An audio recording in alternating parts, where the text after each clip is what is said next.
Mobile silent कर दो सबका। कल हाँ रोल पता है।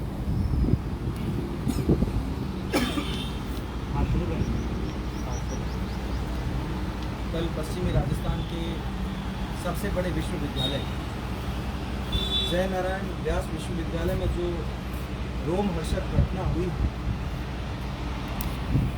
उसको पिछले 24 घंटे से अधिक समय में आप सभी साथियों के माध्यम से ये आवाज़ विधानसभा तक पहुंच गई है। आज विधानसभा के सत्र में इस बात को उठाया भी गया। इस विश्वविद्यालय का एक अंग होने के नाते, एक हिस्सा होने के नाते हमको भी इस जिम्मेदारी से नहीं भागना चाहिए और कहीं ना कहीं ये मानना चाहिए कि इस विश्वविद्यालय में ये जो घटनाक्रम हुआ है, चाहे आंशिक रूप से भी रहा हो, तो कुछ ना कुछ हमारी कमियां रही हैं।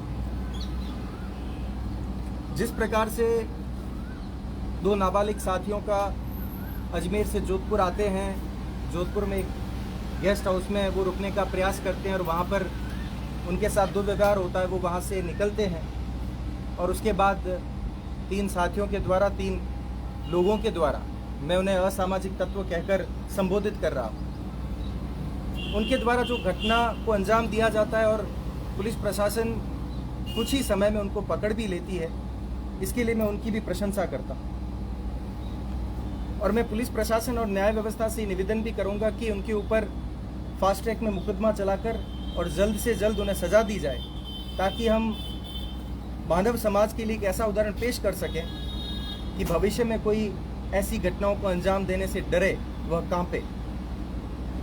विश्वविद्यालय स्तर पर अगर मैं बात करूं तो इस घटना की जिम्मेदारी में विश्वविद्यालय प्रशासन को भी लेनी चाहिए। वो इस जिम्मेदारी से भाग नहीं सकता, क्योंकि गत पूरे शैक्षणिक वर्ष में उन्हें छोटी छोटी कमियों के बारे में बताया भी जाता रहा।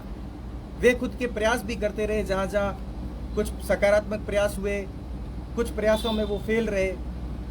तो अगर एक सकारात्मक बिंदु है तो नकारात्मक बिंदु के तौर पर उनकी सुरक्षा में चूक थी। 10 अप्रैल से राजस्थान सरकार के आदेश के अनुसार जो ठेका कर्मी थे, उसमें गार्ड्स लगे हुए थे, वो वहाँ से हटा दिए गए। उसके बाद पिछले 2-2.5 महीने से विश्वविद्यालय की ओर से कोई भी गार्ड्स की नियुक्ति नहीं की गई है, जो कि दिखाती है कि ये घोर लापरवाही है। पीछे की दीवार जो टूटी हुई है और जहाँ से जो लोग आते जाते हैं और असामाजिक तत्व वहाँ से आते हैं, अगर रात को कोई शराब पीते होंगे या कोई बदमाशी करते होंगे या इस प्रकार की घटनाओं को अंजाम देते होंगे, अब हम कब सीखेंगे? अगर ऐसे उदाहरण हमारे सामने आएंगे तब हम जगेंगे। और गनीमत तो आप ये देखिए कि जो घटना स्थल है उससे पुलिस चौकी महज 100 मीटर दूर है और पुलिस चौकी में जितने भी गार्ड्स जो लोग तैनात हैं उसमें से महज वहाँ पर एक ही उपस्थित था उस वक्त। बाकी लोग कहाँ थे, वो लोग क्या कर रहे थे? ये ऐसे बहुत से सवाल हैं जिनका जवाब विश्वविद्यालय को देना चाहिए। और अब जैसे जो इस मुद्दे को जो राजनीतिकरण चल रहा है या सामाजिक स्तर पर हम इस मुद्दे को देखें तो लेस सिंपैथी और मोर पॉलिटिक्स वाला मुद्दा ये बन चुका है। लोगों की भावनाएं या करुणाएं इससे कितनी जुड़ी है मैं नहीं समझता, परंतु छात्र संघ चुनाव 1 महीने बाद है और जिस प्रकार से कुछ लोगों ने इसमें राजनीति करने का प्रयास किया है वो बेहद दुखदाई है। मैं उसकी निंदा करता हूँ, क्योंकि आप ये देखिए कि मानव समाज से आने वाले लोग और आपने जिनके साथ बुरा हुआ है और उसके ऊपर आप राजनीतिकरण कर रहे हैं। आप या तो किसी व्यक्ति विशेष को आरोपी ठहरा रहे हैं या किसी संगठन को आरोपी ठहरा रहे हैं। फिर ऐसे तो अभी 2 दिन पहले अभी सरकार के जो राज्य मंत्री का दर्जा प्राप्त गोपाल केसावत जी पकड़े गए। उनका राहुल गांधी के साथ भी हाथ मिलाते हुए फोटो है, कांग्रेस के मौन सत्याग्रह में भी फोटो है। तो इसका मतलब पेपर आउट में क्या राहुल गांधी जी को दोषी माना जाए? तो कोई भी व्यक्ति किसी से भी जुड़ा हुआ हो सकता है। या हम एक बात करें कि छत्तीसगढ़ में 6 महीने पहले वहाँ के जनरल सेक्रेटरी में एनएसयूआई के, उसके ऊपर रेप का एक चार्ज लगा, उसको दोषी भी पाया गया। तो कभी भी कोई संगठन या कोई विचारधारा किसी को ये प्रेरित नहीं करती है कि आप ऐसे कृत्य करें।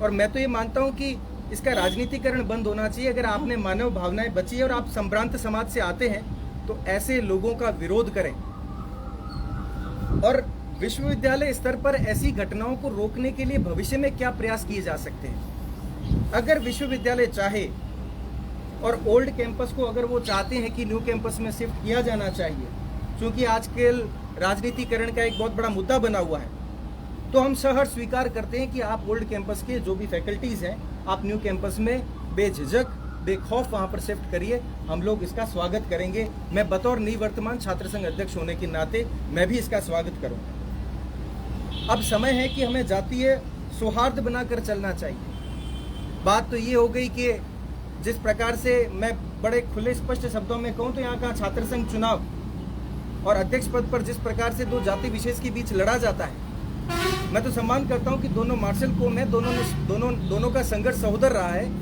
दोनों ने संघर्ष के झंझावातों को झेला है और दोनों जुझारू कौम है। और इस ऐसे भावनात्मक मुद्दे पर दोनों राजनीति नहीं करें। जो हुआ है वो बेहद निंदनीय है। मानव होने के नाते मानवता दिखाएं और इसका विरोध करें और ये राजनीतिकरण बंद करें। और विशेष तौर पर जो भी प्रत्याशी है, जिस किसी भी छात्र संगठन से बिलोंग करते हैं, संबंधित है, उन लोगों से ये निवेदन रहेगा कि वो इसका विरोध करें। और भविष्य में जब मैं चुनाव जीत कर आया था और मेरी जो पहली बाइट भी थी आप लोगों के बीच में, वो यही थी कि मैं सभी को साथ लेकर चलने का प्रयास करूंगा। जातिगत विषमता, लोग एक दूसरे से अगर लड़ रहे हैं तो मैं इन चीज़ों को तोड़ने का काम करूंगा। अगर आप सब लोगों ने देखा तो वर्ष भर मैंने कम से कम ये काम तो किया है कि मैंने दोनों जातियों के बीच जो खाई बनी हुई थी उसको कम से कम एक स्तर पर लाकर समतल करने का प्रयास किया है, परंतु फिर भी कुछ ऐसी घटनाएं होती है जो बेहद दुख देती है। तो आप सभी मीडिया के माध्यम से ये निवेदन है पुलिस से, न्यायपालिका से, कि ऐसे आरोपियों को सख्त से सख्त सजा दें। हमारी उनके साथ बिल्कुल भी सिंपैथी नहीं है।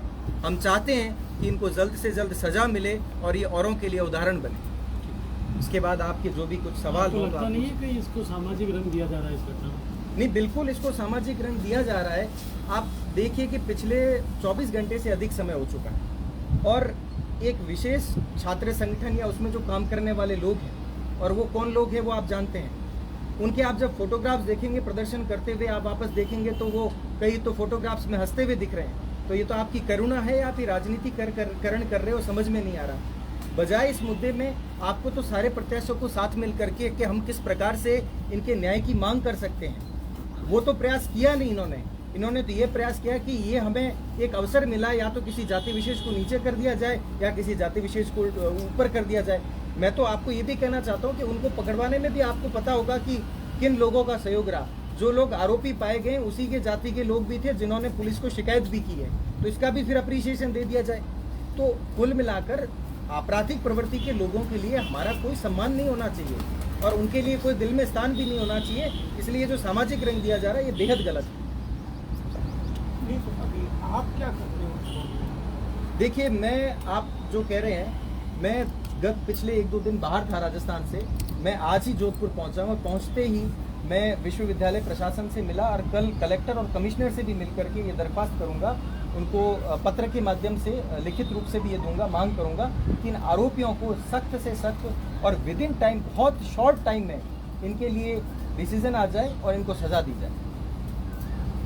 आप कह रहे हो सामाजिक रंग तो जब ये घटना हुई, इसको खुलासा हुआ, उसके बाद से ही दोनों पक्षों की ओर से दिया जा रहा है। देखिए, मैं यही कह रहा हूँ कि तो मैंने ये तो दोनों पक्षों का कहा आपको, मैंने ये बात को तो कहा। मैंने कहा जो भी राजनीति सामाजिकरण हो रहा है ये गलत है। ऐसे ये भावनात्मक मुद्दे हैं, इसमें कम से कम शर्मसार हुई तो मानवता शर्मसार हुई, कोई जाति विशेष शर्मसार नहीं हुई। ठीक है, आप भारतीय लोकतांत्रिक व्यवस्था में जाति का एक विशेष महत्व होता है, उसको आप झुठला नहीं सकते, परंतु इसका आशय ये भी नहीं है कि हम केवल और केवल उस जाति के मानकों के आधार पर ये तय करें कि जाति इसी जाति विशेष का व्यक्ति है तो ये आरोपी है और ये पूरी जाति आरोपी है।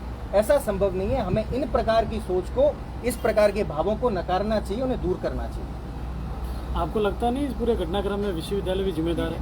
नहीं, बिल्कुल मुझे लगता है कि विश्वविद्यालय जिम्मेदार है। कुलपति जी में अगर संवेदनाएं हैं, मैं तो इसलिए आज मैं अचंभा इसलिए कर रहा था कि आज 24 घंटे से अधिक समय बीत चुका है, विश्वविद्यालय की तरफ से कोई भी स्टेटमेंट नहीं आया। सिर्फ ये बातें हैं कि उन बच्चों को उन्होंने रेस्टिकेट किया या सस्पेंड किया है, परंतु कुलपति जी ने कुछ कहा है उसका स्टेटमेंट नहीं दिया है, न उनके कोई प्रॉक्टर साहब ने स्टेटमेंट दिया है। तो इतनी संवेदनहीनता, ये मुझे समझ में नहीं आया कि वो क्या एग्जाम्पल सेट करना चाह रहे हैं। कम से कम इतने बोल्ड हों तो ये चीज़ तो कहें, या अगर कुछ यूनिवर्सिटी के हित में फैसला लेना हो तो ये कहें कि उनको लगता है कि अगर लोगों के कहने से, चूंकि अभी समय है और लगता है कि अगर ओल्ड कैंपस असुरक्षित है तो आप ले जाइए उसको न्यू कैंपस में। नहीं, ओल्ड कैंपस या न्यू कैंपस की बात नहीं है। पढ़ाई करना और एग्जाम देना अपराधी का भी एक मौलिक अधिकार है। बिल्कुल। उस अधिकार को उन्होंने अनाथ किया, नहीं किया, क्योंकि उन्होंने सुरक्षा में स्वयं ने लापरवाही बरती। बिल्कुल। तो उस मुद्दे को आप कहाँ ले जा रहे हो? देखिए, जो आप कह रहे हो कि आपराधिक प्रवृत्ति के लोग हैं उनको भी पढ़ने का अधिकार है, उनको भी शिक्षा का अधिकार है। चूंकि ज्वलंत मुद्दा था, विश्वविद्यालय के ऊपर जिम्मेदारी थी, और विश्वविद्यालय के सस्पेंशन हो या रेजिग्नेशन हो तो वो विद द टाइम वापस लिए भी जाते हैं। कुछ समय पहले हमारे साथी का भी सस्पेंशन हुआ, रेस्टिगेशन हुआ, वो वापस लिया गया। ये यूनिवर्सिटी की तरफ से, मैं यही तो कह रहा हूँ, ये डिफेंस था उनकी तरफ से, जो कि नहीं होना चाहिए। आप भविष्य में क्या करने जा रहे हैं, आपके उनके ऊपर प्रयास होने चाहिए। जब यूनिवर्सिटी में, मैं पिछले कई समय से विश्वविद्यालय में, यूनिवर्सिटी में कह रहा था, इवन मैं तो ये कह रहा था, मैं इस राजनीतिकरण जो छात्र राजनीति में हो रहा है इसका तो मैं विरोध करता रहा हूँ कि यार ये जातिगत व्यवस्था को कम से कम आप बैलेंस करो। आप या तो अगर आपका मेन जब कैंपस न्यू कैंपस रहेगा, कितने साल लड़ेंगे ये लोग? 1 साल, 2 साल, 3 साल। फिर जब आप एक म्यान में 2 तलवारें डाल देंगे तो कब तक लड़ेंगी वो? तो सहज है ये 1 साल, 2 साल, 3 साल बाद सामान्य हो जाएगा। अगर आपको इन चीज़ों को वहाँ ले जाना है, अल्टीमेटली तभी पढ़ाई का एटमॉस्फेयर बन पाएगा जब आपके पास एक कैंपस होगा। एक कैंपस होगा तब आप सबके लिए बायोमेट्रिक्स लगा पाएंगे, प्रोफेसर्स क्लास में आएंगे, बच्चे क्लास में आएंगे। अभी तो सब बिखरा बिखरा सा है, डीएमएस वहाँ पर है, न्यू कैंपस वहाँ पर है, ओल्ड कैंपस वहाँ पर है। हमें ये नहीं पता कि क्लास में कौन आ रहा है, बच्चे नहीं। ये तो नई शिक्षा नीति का भला हो जो सेमेस्टर सिस्टम आ गया, जिसकी वजह से बच्चे कम से कम कैंपस में दिखना शुरू होंगे और प्रोफेसर्स की कुछ रिस्पॉन्सिबिलिटी बनेगी। अच्छा अरविंद जी, इसको कितना जायज़ मानते हैं कि छात्र यूनिवर्सिटी के नहीं होते हुए भी बाहरी छात्र चुनाव में ज़्यादा रहते हैं?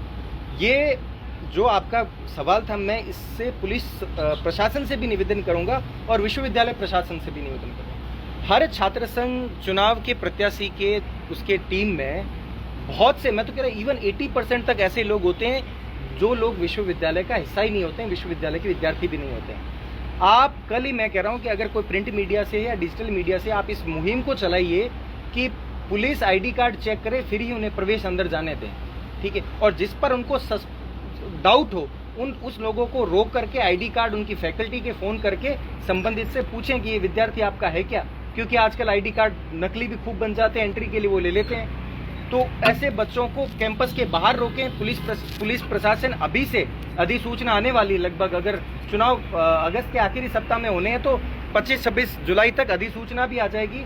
तब से लेकर के चुनाव जब तक संपन्न नहीं हो जाता, पुलिस बैरिकेटिंग करे हर कैंपस में, हर इंस्टीट्यूट में, और वहीं से कोई गाड़ी अलाउ नहीं करे और बच्चों को पैदल ही भेजे जो विद्यार्थी उसका, और उनके साथ कैंपेन में उन्हीं स्टूडेंट्स को अलाउ करें जो वाकई में विश्वविद्यालय के विद्यार्थी हैं। उसके अलावा विश्वविद्यालय प्रशासन स्ट्रिक्ट से ये भी निर्णय लें कि जो इनकी दीवारों को गंदा करते हैं विश्वविद्यालय की, उनके खिलाफ भी कम से कम उनको नोटिस भेजें 1-2 बार। और अभी नाक का सर्वे आया, हम लोगों ने पहले से तो इम्प्रूव हुए हैं, 10-12 साल बाद में वापस चुनाव आते हैं, हम भर देते हैं। अगर 1-2 के खिलाफ आप आउट ऑफ द बॉक्स जाकर हार्ड डिसीजंस लेंगे तो भविष्य के लिए एग्जाम्पल सेट होगा, जो कि हम कर नहीं पा रहे हैं। लगातार तुष्टिकरण का काम कर रहे हैं, लगातार लोगों को खुश करने का काम कर रहे हैं। आप इस बार आप कह रहे हो तो ओल्ड कैंपस को न्यू कैंपस में स्थानांतरित किया गया है ना, तो उससे ये झगड़े कम हो जाएंगे, शिक्षा भी बढ़ जाएगी। तो ये एकदम ये मुद्दा क्यों उठ रहा है? इतने सालों में नहीं उठा ना, आपके ना तो मैनिफेस्टो में था ना कोई बात। नहीं, देखिए, होने के बाद आप कर रहे हो। एक है आपका सवाल जायज़ है। मैं तो यहीं बैठा हूँ, आप कुलपति महोदय से पूछेगा कि इस शैक्षणिक वर्ष के दौरान अरविंद ने आपसे इस बारे में कितनी बार चर्चाएं की। मैं लगभग चर्चा होती थी 2-3 महीने से। मैंने कहा आपका लेआउट क्या है, आप किस प्रकार से वहाँ ट्रांसफर कर रहे हैं। अभी बीच में एक बात चली कि स्पोर्ट्स बोर्ड को वहाँ भेजा जा रहा है। तब मैंने कहा सर, आपके सामने, आंखों के सामने जीती जागती विफलता ये है कि आप एमपीएड की क्लासेस यहाँ लगा रहे हैं, जबकि वो पार्ट्स तो आर्ट्स फैकल्टी का है। तो बच्चों की फिजिकल की कक्षाएं तो वहाँ लगेगी और जो एकेडमिक है कोर्स की कक्षाएं वहाँ लगेगी। कैसे संभव है? पीरियड्स कैसे ले पाएंगे? तो आपको उसे वहाँ शिफ्ट करना चाहिए। तो मैं कभी भी इस प्रकार की पॉलिटिक्स का समर्थक नहीं रहा हूँ कि आप हमें जो बेनिफिट हो या स्पेसिफिक हमें छात्र राजनीति में जो फायदा हो रहा है वो चलते रहना चाहिए। कभी न कभी ये समाप्त होगा। हो सकता है आज मैं नहीं तो आज से 5-10 साल बाद कोई आएगा, जिस समय ये जाना तो ये अल्टीमेटली तो आप भी जानते हैं कि आज नहीं 8-10 साल बाद तो ये चीज़ें वहाँ जानी है। तो क्यों ना हम थोड़ा सा बोल्ड होते हुए ऐसा एक डिसीजन लें कि हम पूरी चीज़ वहाँ शिफ्ट कर रहे हैं। हो सकता है यहाँ अभी रहने लायक मेरे ख्याल से एक लॉ फैकल्टी और एक इवनिंग इंस्टीट्यूट है जो दोनों अच्छे से चल सकते हैं, और तीसरा आपको चलाना है तो कॉमर्स चल सकता है। कहीं ना कहीं छात्र नेताओं की भी जिम्मेदारी है कि वो शक्ति प्रदर्शन के लिए बाहर के छात्रों को लेके आते हैं। नो डाउट स्टूडेंट लीडर्स भी पूरे की पूरे इस चीज़ में इन्वॉल्व है। मैं यही तो उनसे भी निवेदन करना चाहता हूँ। पता नहीं इस विश्वविद्यालय की राजनीति ये जब से सोशल मीडिया का ट्रेंड आया है एकदम बदल गई है, छात्र राजनीति के मानक बदल गए हैं, और पता नहीं वो क्या आजकल की छात्र राजनीति में वो किस परिभाषा पर राजनीति कर रहे हैं, मुझे ये समझ में नहीं आ रहा है। आप विश्वविद्यालय में होते हुए एक गुरु और शिष्य एक साथ सामूहिक वर्ग का नाम आता था, जो साथ रहकर विश्वविद्यालय या अन्य महाविद्यालय की परंपरा को चलाते हैं। और वहाँ पर आज तो अगर आपको छात्र नेता बनना है तो कुलपति की टेबल पर सामने जाइए, 2 गालियाँ दीजिए, आपको छात्र नेता का दर्जा मिल जाएगा। हम इतनी क्षीण और छोटी निम्न परिभाषा पर आकर रुके हैं। तो इन चीज़ों का भी मैं कहता हूं कि छात्र नेताओं को रोकना चाहिए। कम से कम आपकी छात्र राजनीति अभी तो आइडियलिज्म पे चले, आप कल भविष्य की राजनीति में चले जाएंगे, हो सकता है कि आपके मानक बदल जाएं। अभी आपकी छात्र राजनीति का मूल अगर कोई मूल हो, तत्व हो, तो वो आपका आइडियलिज्म, आदर्शवाद होना चाहिए। आप उसी पर राजनीति करें। और उसके नाते जो आपका सवाल था कि आप जो बाहर से बगैर चेक किए अनटेस्टेड अनट्रस्टेड लोगों को जो लाते हो, जिनसे आप अपना कैंपेन चलाते हो, उससे ये परिणाम देखने को मिले हैं, जो कि गलत है। जैसे जिस प्रकार से जिनका भी नाम आया, अब वो उसमें इन्वॉल्व हो नहीं हो ये अलग विषय है, जांच का विषय है। जैसे इसमें तो उससे क्या है कि आज किसी मानसिक रूप से कोई कैंडिडेट तो कितना टूट चुका होगा, अब उसका उनमें इन्वॉल्वमेंट नहीं भी और चाहे नाम आ जाए, उसकी जगह चाहे मैं भी होता तो शायद मेरी भी मनोस्थिति वही होती। तो ये चीज़ें छात्र नेताओं को भी विशेष तौर पर इस पर ध्यान देना चाहिए। ठीक है।